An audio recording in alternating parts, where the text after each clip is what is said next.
Hello everyone, and welcome back to Let's Play The Life and Suffering of Sir Brante, with me, Alpha Pi Omega, and Rudolf Brante. So the year is 1146, it's summer, letters from home. There are days when you receive letters from home. Father's writing is very reserved. He mostly discusses events and work in Magra, and writes very little about the family. Robert. It makes me proud that I have managed to teach Stefan how to handle our affairs at home. Your older brother behaves impeccably at the society balls and receptions that we host. He has already made several crucial acquaintances. But Gloria has a different opinion on Stefan. She thinks your older brother is taking more and more after grandfather. Gloria. Stefan is a lot like grandfather. It's in his manners, his posture, his voice. He even dresses just like him. He used to be aloof around me, and we barely talked in the past, but now he always blames me and tears me apart. I can't take it anymore. He walks all over me all the time and treats me like a housemaid. Maybe we will... I'm thinking if we could maybe invite Gloria to live with us in Magra. Mother writes to you. From her letters, you learn that Nathan just barely managed to graduate from school. It makes me sad to admit that Nathan has none of the talents you have. The other day he told me he won't even try to study in the capital. He says he won't be able to pass the exams. I find solace only in the nights Nathan and I spend together reading the scriptures and our walks to the church by the silver tree. He accompanies me every time. Your sister and younger brother write about Mother too, and they say the same thing about her health. She now spends most time locked away in her chambers to brood. Gloria does her best to accompany Mother when she leaves home, and Nathan's letters mention her steps echoing in the halls in the middle of the night. There is one more thing Nathan mentions in his letter.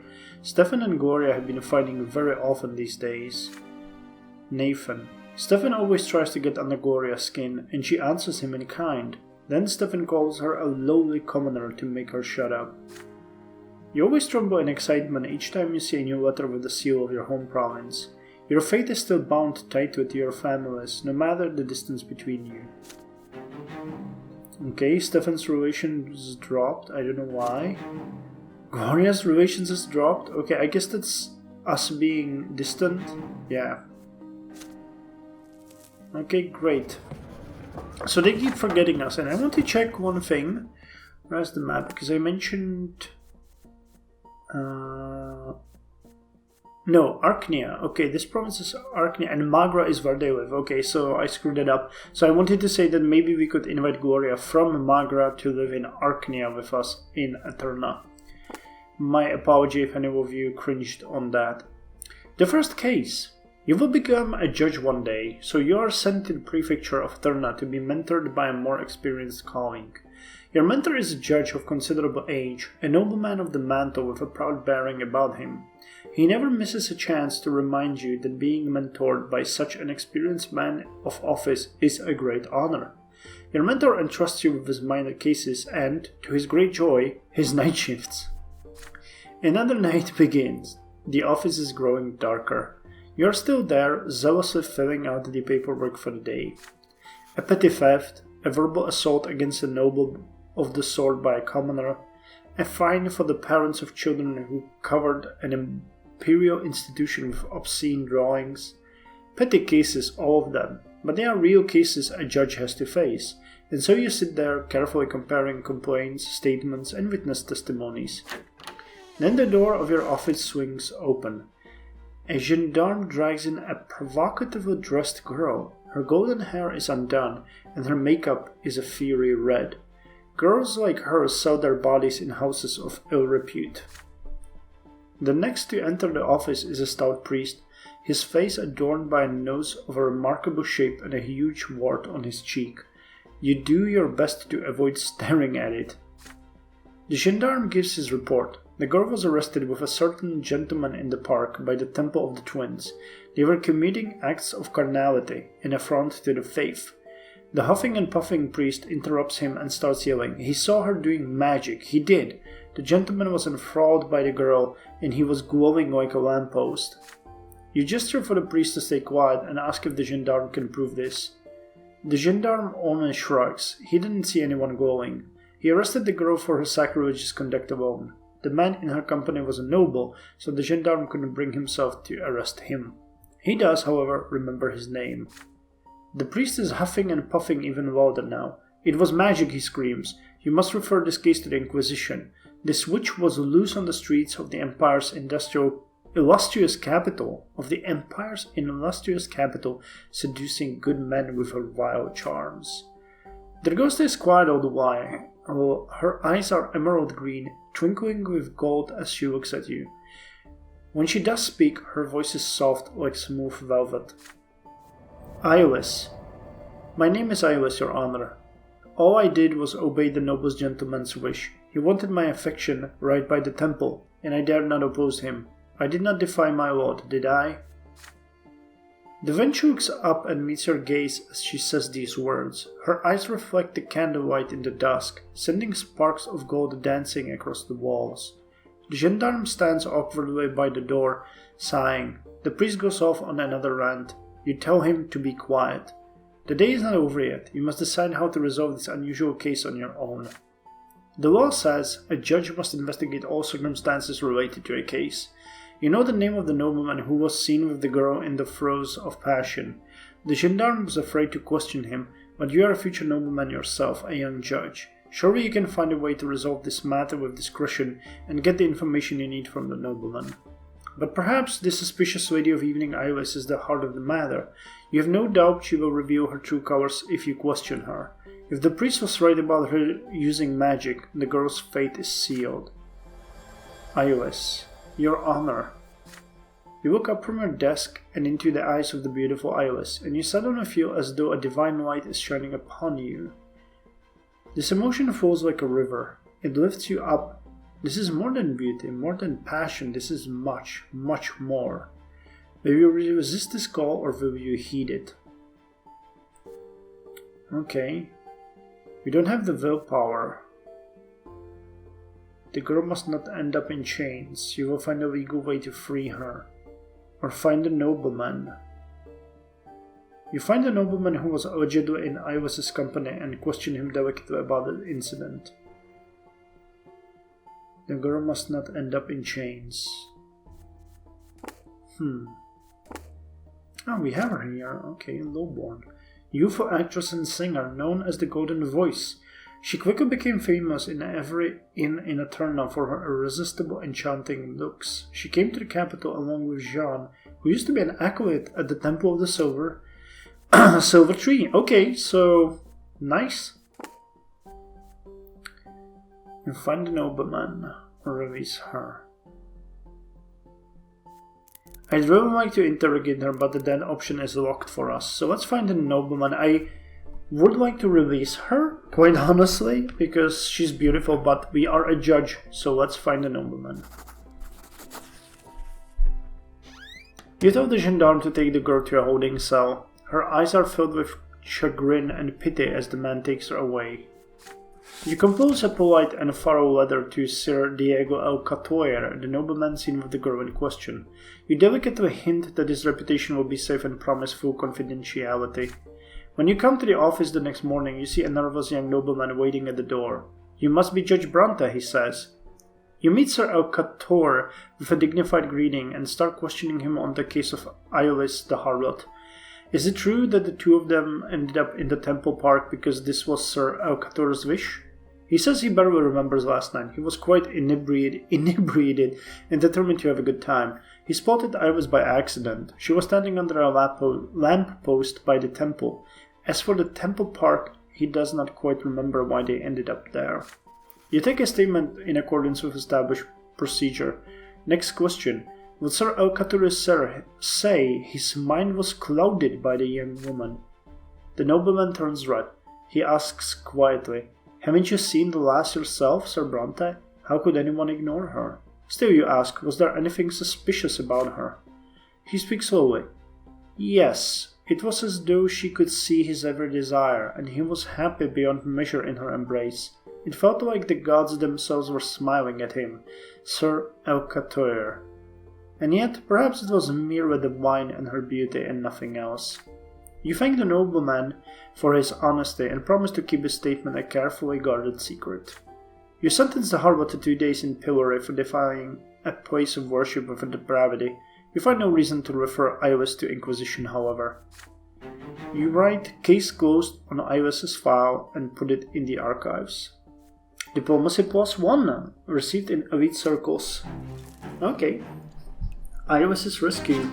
Event has happened. Iris's death is prevented. Okay. You save the enigmatic singer known as the Golden Voice from an untimely death. Damn. Okay, so maybe releasing her would mean that someone kills her? Interesting. Or maybe questioning her means that someone would kill her. Who knows? Well, we're 19 now, though. So that's something. Year 1137, summer. The Overseer of Magra. 2 major events take place while you are busy living your life. Firstly, Cornelius Tempest is no longer the Great Chancellor of the Empire. He has been ousted and sent back to his province. His replacement is the Archduke of Monia, Agarius Monroe. Oh no! Oh, I hate that guy. The same Monroe who sought to shut down the college, yeah. The most powerful lord in the realm finally convinced the Emperor that his brother Cornelius was giving too much freedom to the lowborn. Now the policies of the Empire will be reversed. Many fear that the new Great Chancellor will destroy the Imperial Code of Laws and other achievements of Cornelius. There are cautious rumors among the people. They say the new Great Chancellor is going to revoke the right of the Commonwealth to be ennobled by the mantle. Secondly, Magra, your homeland, now has a new overseer, Gaius Tempest, the other brother of Emperor Uther II. Usually the overseer of a province is its archduke. After all, it makes sense for the province's most powerful noble to impart the emperor's will to the locals. Yet now this age-old tradition has been broken and, to no one's surprise, Archduke Tarquinius Melanidas is absolutely furious. Gaius Tempest used to be the main supporter of his brother, former Great Chancellor Cornelius Tempest. The nobles at the Emperor's court say this is a stratagem by the Arcanian gentry who want Gaius removed from court affairs along with Cornelius. Either way, Gaius Tempest and Tarquinius Melanidas will be at each other's throat over the province. This does not bode well for their future. Only one thing is clear. Magra, your home province, is about to face great changes. Okay, power +1. Okay, struggle. But a peace has been restored.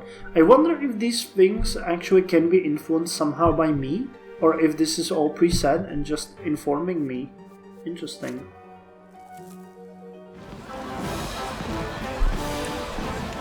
A great feast for all. The capital is preparing for a great celebration, the coming of age of Gerian Tempest, heir to the throne. The streets are being cleaned, the lowborn merchants are gone from the squares, and flags and flower garlands have appeared on the buildings. By the Emperor's decree, everyone will celebrate for the next 3 days. Eterna is abuzz.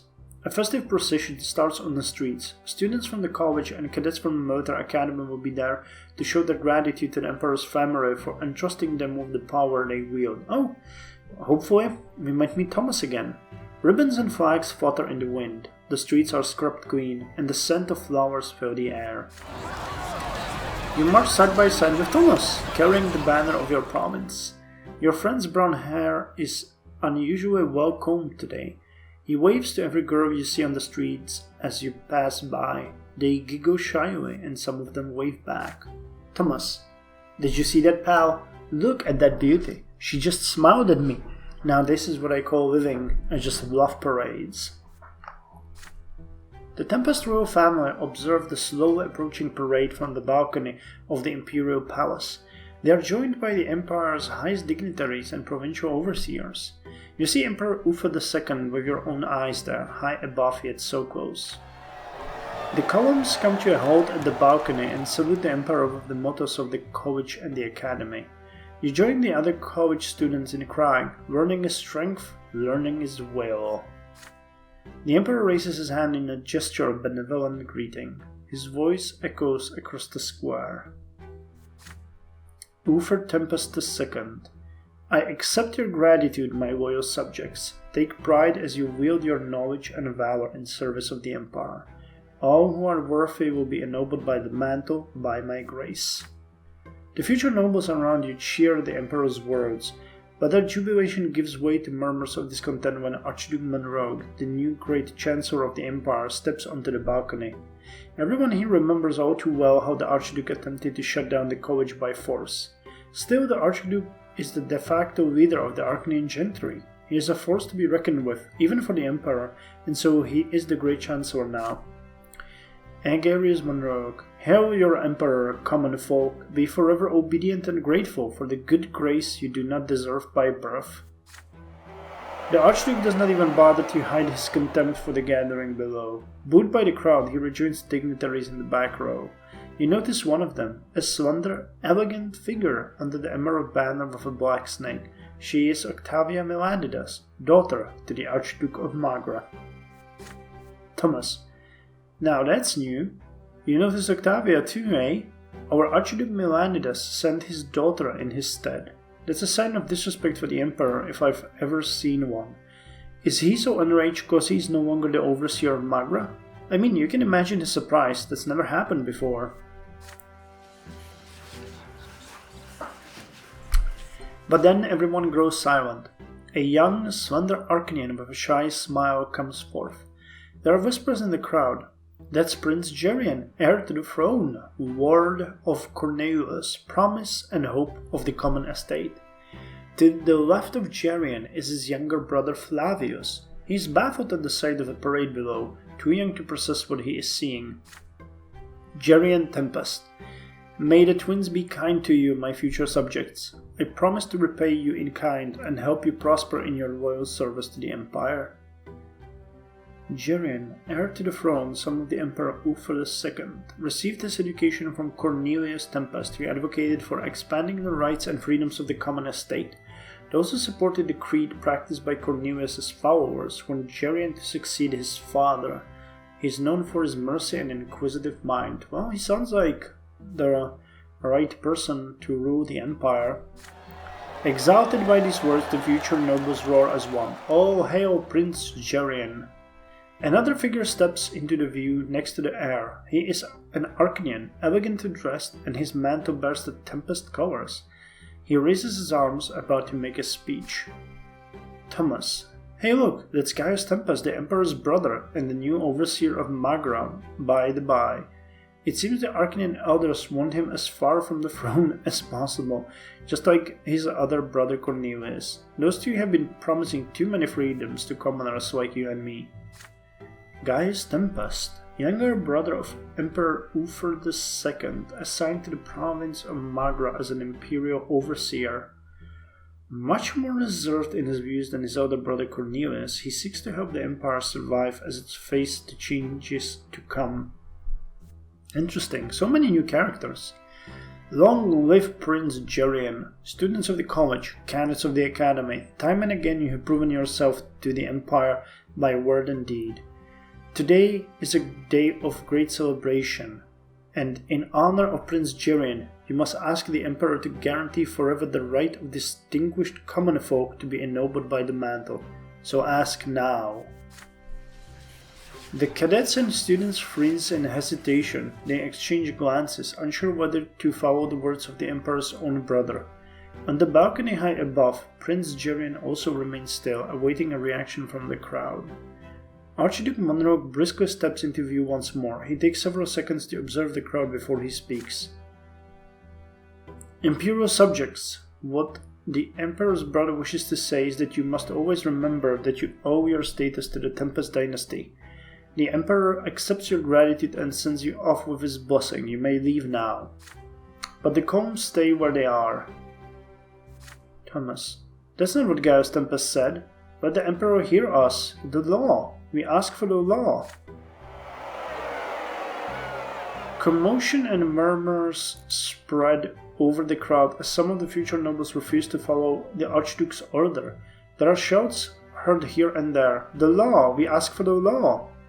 The academy officers and teachers of the college urge them to fall in line and resume the parade, but tension is rising. The crowd slowly grows enraged and unruly. You have to decide where you stand here. Follow the order. You follow the order from above and direct your column to withdraw from the square. Demand your rights. You join the call to have your right to nobility codified. Bide your time. Wait, so if I understand this correctly, in honor, you must ask the emperor to guarantee. Okay, so this was done as I see. So basically, this is all practice now that can, however, be taken away by Agarus Monroe at any time he wants. And who? Gaius Tempest, student, that is the brother of Emperor Ufra, and he wants us to ask. Okay, so there is a division between the nobles as well. So we either follow the order and remove ourselves from there, or demand our rights. Interesting, or bide our time. I don't think like demand standing there and shouting at the emperor is a good thing. Quite honestly, that is not the right thing. But on the other hand, we always... Yeah, let's demand our right. We will do a great feast. You cry out in support of Gaius Tempest's call for the law. You have the right to be heard, and you have the right to ask. Your voice grows stronger, soon others join you. The chant grows louder with every second. This is exactly what the Monroe does not want. The law! The law! Inspired by the support of your fellow students and cadets, you move through the square and urge others to join you. Thomas walks by your side, waving his arms wildly, inciting others to shout along with you. The law! The law! You, Thomas, and other vocal students and cadets gather in the very center of the square. Academy officers are trying to shout you into submission and order you back the procession, but they are barely heard above your chant. Still, some submit and form back into the columns. But the impassioned chant continues, and you are at the very heart of the chanting crowd. An Imperial Guard cavalry regiment emerge from the palace. They start slow advancing on the crowd, hands on their swords, pushing people out of the square. You have to stand your ground, so you start giving orders to defend the cobblestone beneath your feet with your fellow future nobles. You assemble into a double chain formation around the center of the square. It is strong enough to prevent the Imperial Guard from reaching the very center. The commoners go running left and right, away from the horses, but the cavalry stops when it reaches your double chain. They cannot break through unless they are ordered to attack, and so they halt and wait for orders. The horses paw at the cobblestone, the cavalry's swords are drawn, ready to come crashing down upon your heads. It is a standoff between the armor-clad cavalry and the unarmed students and cadets. Now, I was a bit afraid of this, but there seems to be a rising tension between the progressives and the reactionaries, and this should support the progressives, though we might just be making the situation worse for them depending on how this ends. Emperor Ufra II appears on the balcony again, joined by his brother Gaius Tempest and heir to the throne Jeremy Tempest. With a gesture, the emperor calls for attention. The square falls silent, at the sight of the sovereign. My subjects, I have heard your request. There is no need to repeat it again and again.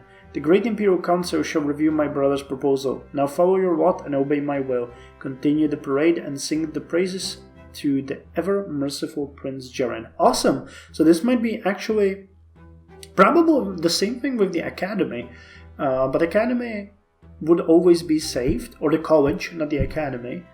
Well, this one might be the first thing where we actually change the situation in the country. These words from the Emperor are enough to quell the commotion in the square. The standoff ends and the cavalry withdraws. Thomas. Well, would you look at that, old friend? We did it. We stood up for our noble right and we won. That's the Emperor's word. That's what our courage can do. Voices from the crowd are quick to disprove Thomas. The Emperor never gave his word. He only promised to review the proposal. People begin to argue around you again.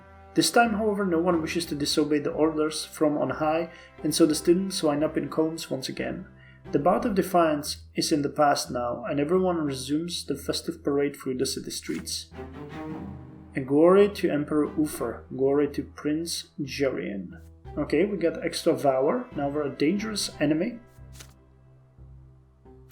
It did not change, okay. I was hoping that it would change the situation in the country, maybe the struggle for power or something, but it didn't.